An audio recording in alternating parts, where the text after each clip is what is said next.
तो कैसे बाजा वाले बन दिया? आगे आगे कहाँ है? वो आसुर ताल पकड़ा थे, काहे ने सुनावत है? नहीं सुना थे? कहाँ सुनावत है? ए भैया जी मिक्स बाय सुरजीत मरा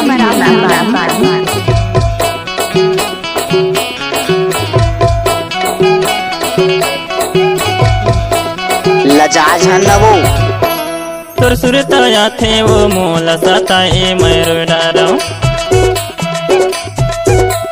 तुर सुरताया थे वो मोला सताए मैरो डारो तोर माया मरो डारो रोए डारो तोर माया मरो डारो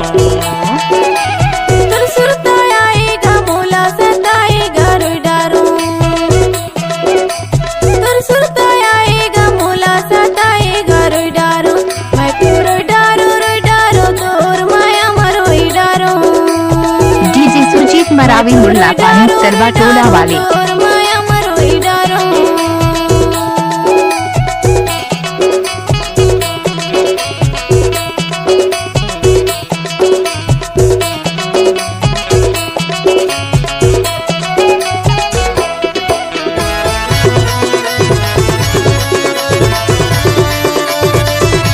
नाचने वाले लड़की के पास दम नहीं तो डीजे वाले सुरजीत मरावी क्या करेगा।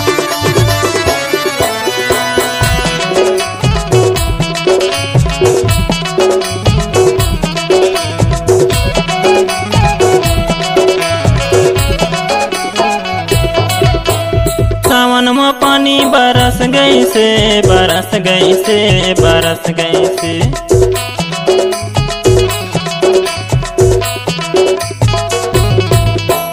सावन में पानी बरस गई से तोरलाने चोला तरस गई से रोए डरा तोर माया मरोए डरा रोए डरा तोर माया मरोए डरा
रोई डारो तोर माया मरोई डारो रोई डारो तोर माया मरोई डारो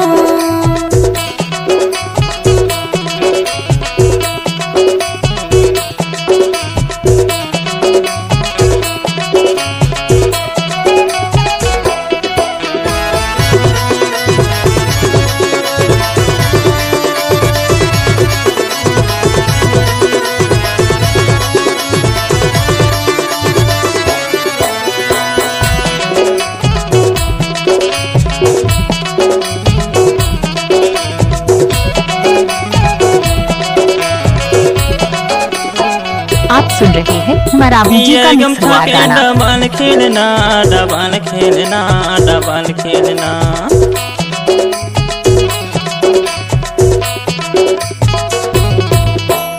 पियर गमछा के डबल खेलना अबे लीला माँ हो जाहि मिलना रोए डरा तोर माया मरो लजाज हन्नवो रोए डरा तोर माया मरो डरा तोर सुरताया वो मोला सताए मैरो डरा तोर सुरताया वो मोला सताए मैरो डरा तोर माया मरो डरा रोए डरा तोर माया मरो डरा रोई डारो